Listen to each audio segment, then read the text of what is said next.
So, we are on to policing and safe neighbourhoods. The report is page 61. We are going to introduce this, or who's going to introduce it? Chair, I don't think we need any introduction. Sergeant Officer will just go through. You did want me to say there were some mistakes in the. Sorry, I just needed to say there were some mistakes in the environmental report, and we noted them, and that we have a system in place now so the mistakes won't happen in the future. Yes, it's rather good news actually, because most of the crime that's been reported happens to be in other wards. So, who's going to start off with further good news?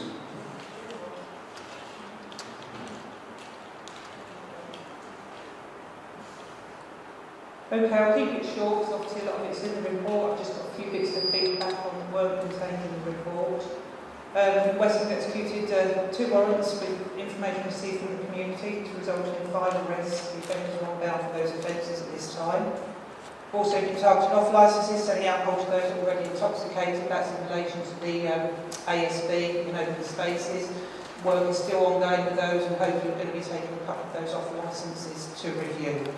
And we've worked with the City Council and letting agents in relation to rough sleeping hotspots within the city centre. There are environmental changes we've identified that can be made once equipment has been gained from the landowners.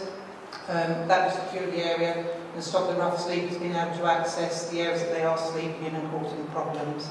We've also been carrying out joint patrols with the City Council enforcement officers to target the ASB Fitzroy Street and Burley Street. That's ASB by street drinkers and obviously issues with dogs being loose, causing problems for the residents and the people using the areas around there. 2 of our most problematic street drinkers are currently prevented from causing harm. One's received a jail sentence for breaching South Bay numerous times. I'm sure you all saw him in the papers. And the other guy was causing numerous problems in the city centre. We've managed to secure help for him in a locked rehab centre out of the city, but we are still providing support for him and the unit that he's in. Thank you. Would you just like to come up and join us at the table for questions that might follow on from? Would you like both like to come up?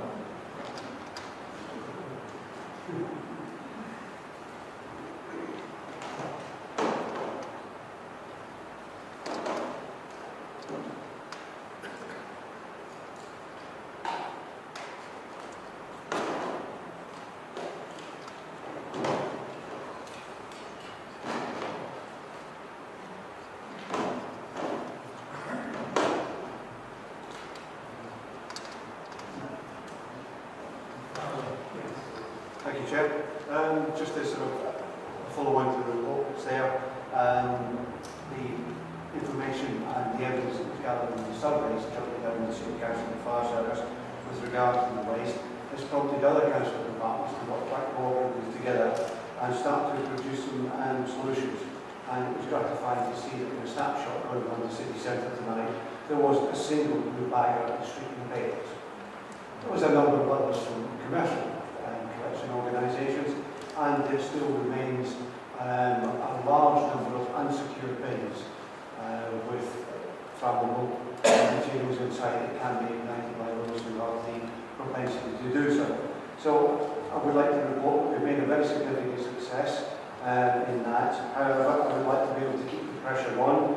I think the reasons we have been able to make that success is the fact that the committee were kind enough to support our efforts by making it a priority. So I'd ask if we could perhaps keep it as a priority again for another session to keep that pressure on which we can then transfer to the commercial operators and get them to work in line with the City Council's new process, which means that they can access and remove bins when the shops are open, so rubbish doesn't have to be left in the streets at night, and they can be cleaned of the area at the times that they have to be. It can work and it is practical. So for that reason, please, I would ask you if we could keep that priority for another session. Thank you. Colin? Question on that last point. Is there a job to be done about bins that seem to be permanently left blocking pavements? I think the worst example is Holson Passage, but there are others. Yes, I would agree with you guys that Holson Passage in particular is a problem. There are 1 or 2 other problem areas, and behind certain premises, because of the nature of their business, huge store of bins, some of which could be problematic. Unfortunately, the design of the historic city centre doesn't actually lend itself to very easily being able to manage the bins, for example, in Oxford Passage. However, it would help if the owners were to keep them secure and locked, and if the commercial providers were providing them a bin that they can lock, and if they don't lock it, then it's over to the enforcement department, and I think the penalty is £65 a time.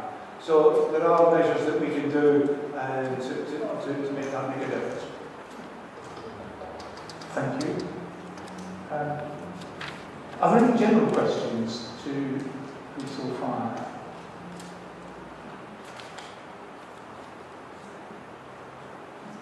John? Is it reasonable to suppose that not all bin fires are started maliciously, that some of them are accidental, that is to say people have thrown live dog eggs into the bin and as you say there is ignitable material already waiting to be enlivened? What I'm saying to is that there's a difference in my job titles sort of suggests one thing. There is a difference between arson and the other thing I deal with is a deliberate fire. And the discarding of a lit cigarette item into a bin is actually illegal to do that with a cigarette end, and it is a deliberate fire. It would not be arson. Arson is a much more serious matter. So I'm dealing with twofold. I'm dealing with deliberate fire, and at the end of the day, it's just over nearly £500 for the fire engine to turn out in cost-wise to deal with that bin. If it was locked and they couldn't put the cigarette in there and they put it in the proper bin, it wouldn't happen to the current economic environment. We need every one of those £500 that we can keep for saving lives and dealing with fires that we really need to. And that's the driving factor behind this. Thank you. Yes, we've moved on from bins. I just wanted to draw everyone's attention to page 66, the Radcliffe Court reference at the top of that page.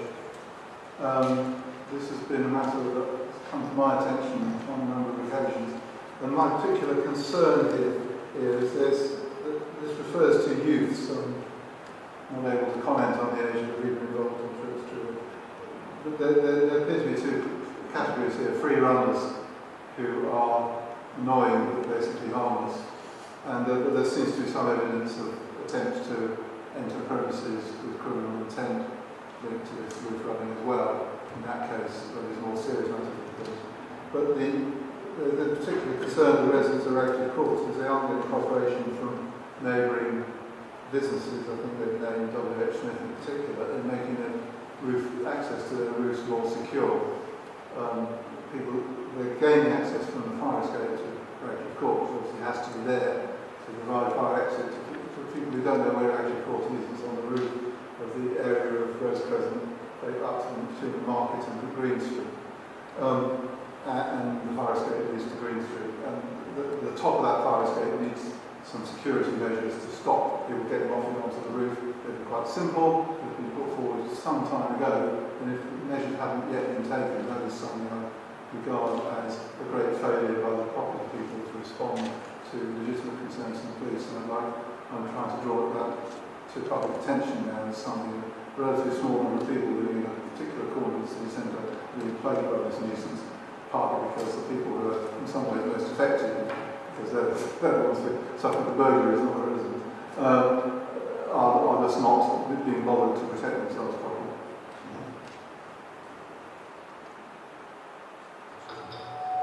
Okay, I'll make a note of that, and we will speak to them again, and slowly just follow engage with yourselves as well, to see what we can do in relation to that. But at the end of the day, a lot of the time, as you're aware of other areas we've got in the city, is convincing landowners to spend money. Thanks, Jane. I noticed on page 66, your fourth bullet points draws attention to the fact that although theft of pedal cycles is stably marketable, the seasonal peak period for cycle crime is approaching. Now, I know that we're proposing to retain cycle theft and cycling safety as a priority, but I'm just wondering whether we, the City Council, can do anything to alert the public to the fact that there is a peak of cycle theft at this time of year, and encouraging them to take extra special precautions. Whether it's in our power to...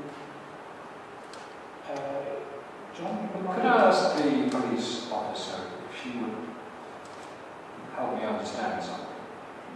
Is the question of cycle theft in Cambridge, is it a matter of educating cycle owners to lock their bikes more securely and so on? Or is there an equally strong need for those who perpetrate these crimes to be seriously confronted with the legal consequences, and for local papers and so on to really make examples of people? I see you have achieved 6 arrests in the West area.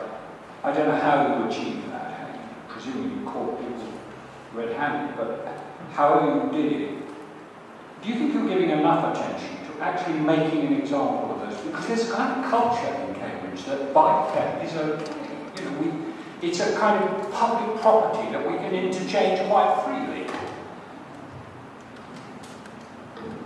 There are a number of factors that come into it. One is, yes, you're right, people do seem to accept bike theft in Cambridge, and we deal with lots of people that say, I stole that bike because somebody stole mine and I thought that was alright, and people do tend to think that's acceptable, some people. The other issue is people don't report their bikes stolen, so when we get offenders that we know are stealing bikes, we arrest them because we believe the bike was stolen. Our difficulty then is proving that the bike's stolen because people haven't either reported it stolen or they have reported it stolen, but they've forgotten what colour it was, haven't reported serial numbers, all sorts of things come into it. And obviously when it comes to actually taking people to court, it's the court that do decide what sentence the bike thief is going to get once we put them before the court. And once they're there, that's actually out of our hands. So, a minor digression, return to my question really, is that I think thinking aloud, can we, the City Council, do something to promote awareness of this problem through the paper and press release perhaps?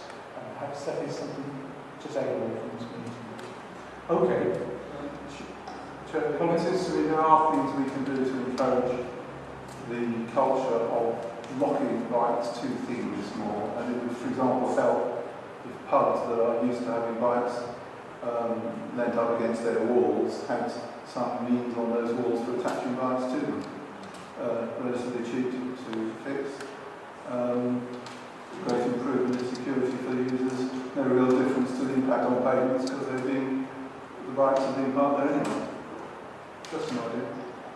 Okay, we'll try and develop a strategy. Tim?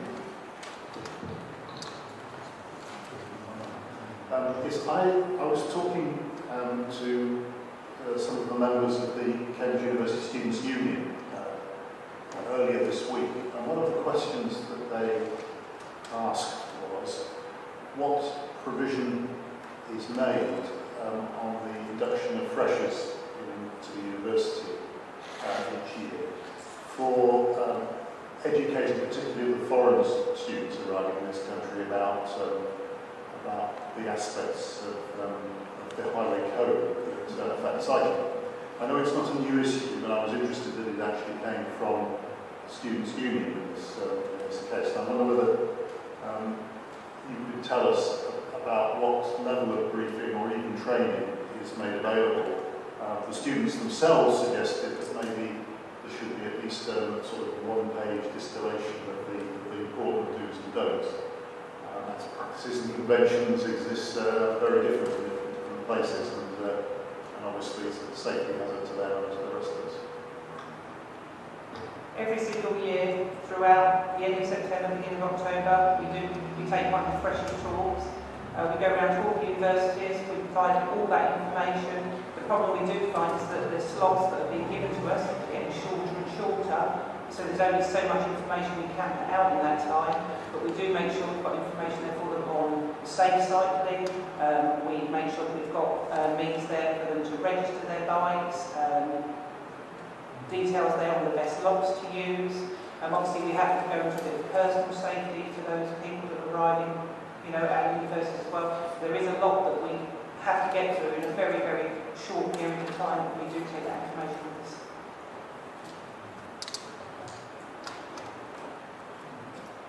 It just occurs to me that we should perhaps, you've probably done this before, we've got a feature in Cambridge Matters, which goes house to house about your point about the importance of reporting stolen bikes as well as the existence of the motorbikes.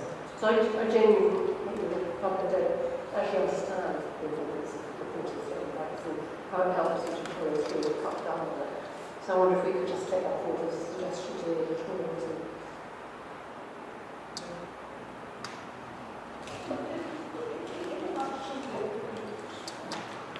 No doubt useful information that will be in this press release that I've opened to.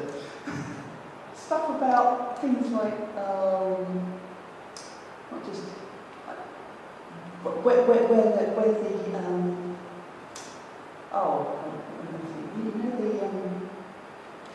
the thing on the bottom of the bike, and usually on the bottom bracket where the frame number, that's the word, frame number, where the frame number might be. So where to look for one, because sometimes it's a bit, where could it be? Is it on the bottom, is it on the side, is it there, is it somewhere else, that kind of thing. So it's maybe a series of them in Cambridge Matters or something, just a thought. Thank you. Well, I sense that we've actually used up all the immediate questions, so let's go straight to setting priorities, and your suggested your recommendations are on page 72, continuing to tackle antisocial behaviour in the Jesus Lock Richmond's corner area, the item on reducing theft of bicycles and dangerous cycling, and addressing waste management in Market Ward. And I'm sensing that all these are acceptable and to be encouraged. Colin? Keeping up my reputation, I'll vote for these as long as Mitchum's is spelled with an A and not a U.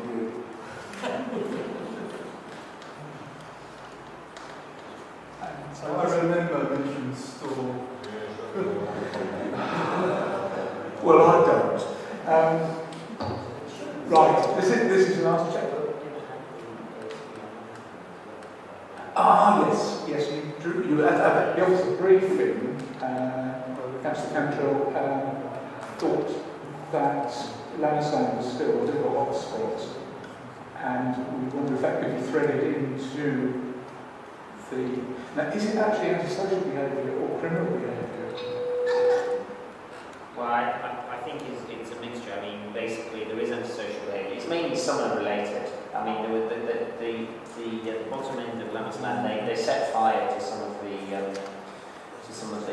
trees down on the small island between the river and so forth. And I have raised it with officers, and I don't know if it's a separate bit. I'm a bit confused on how it all fits together now, I must say, in terms of your organisation. But to the extent it's not being covered, if it could be covered, that'd be great. I'm happy to cover it. I would say that certainly my experience this year, and in the patrols this year, the numbers of groups meeting there have been far reduced from previous years with the youngsters, and it does tend to be the youngsters throughout the summer months, and as we're coming out of the summer break now, parents want their kids home when they've got school, don't they? So obviously this wouldn't be the same patrol that looked at Jesus Green Richmond's corner. Right, so is that okay to have it recorded in minutes? Okay, thank you. Tim? I had a question about the ASB, the focus for the ASB activity. We have had a priority for the last few periods on the Grafton and Christ Pieces area, and you're specifically not proposing that particular area for your priority attention. at this time. I mean, that may be a perfectly satisfactory response to how you see the relative issues, but I wonder if you could just explain that a bit to us, because there would obviously be a concern if that meant that if the Grafton and Fitzroy Burnley area weren't getting the attention they needed. Really, it's up for obviously yourselves to decide where we do concentrate, but if we were going to concentrate on Mitchell's Court, I mean, I'm quite happy with you going for general ASB in the open space again, if that's what you want to do. And when we do carry out patrols, most of my team patrol on foot anyway, and the route they naturally take to go down to Mitchell's Corner is through Fitzroy Street. So, you know, whatever you decide, really, if you want to include them all, then obviously we'll feed back on them all. Well, I think especially as Bishop's Court actually is just outside the West Central area anyway, it would be maybe a little bit strange if we spent our ASB focus entirely outside our area. So possibly make it a bit broader, as you suggest. It's the same thing, yeah. So, yeah. Okay, Ed, Thank you. I'd just like to echo what Tim said, really. I mean, in relation to, I've had a number of older residents expressing concern in the area that Tim was just talking about, really. So I would really welcome his presence in the sort of Fitzroy area and other species. Okay. So we don't want to dilute your effort too much, but do you think you have enough guidance from what's been said to actually do a useful job? Yes, and we would have done it. Right. Okay. Look forward to seeing how this works out in a minute. But if that was keep your hands actually. Okay. Well, that's been good. Thank you very much. It's a relatively quiet session for you people.